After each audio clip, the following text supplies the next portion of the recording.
I'm opposed to solar energy as it exists today for three different reasons that arise from three different aspects of my life.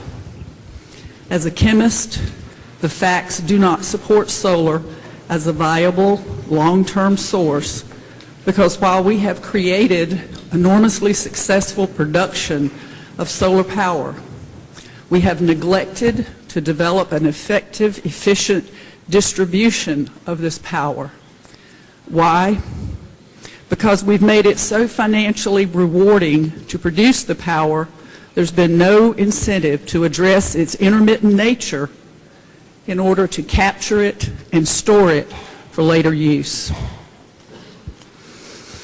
As a business owner, it is extremely unfair to the business community when we generously support with tax dollars, which they've contributed to, the startup of these plants, and then by law guarantee them a market for their product, whether it's needed or not.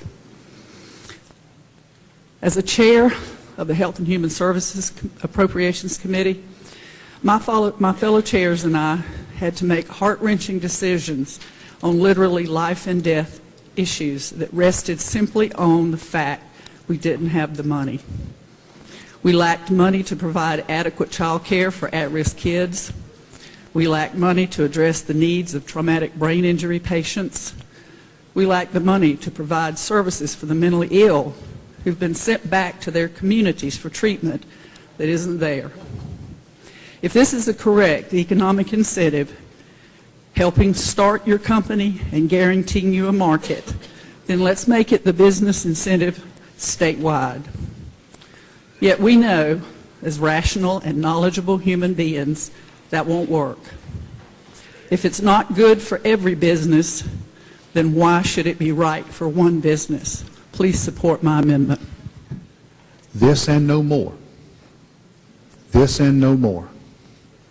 I ask my colleagues to defeat this amendment, to let the language in the budget stand, to extend the tax credit. Actually, it extends the tax credit for 1 year, and then it's a reduced tax credit for the second year. And never again will I stand on this floor and ask the members to extend the credit beyond the 2 years that are in the proposed committee substitute.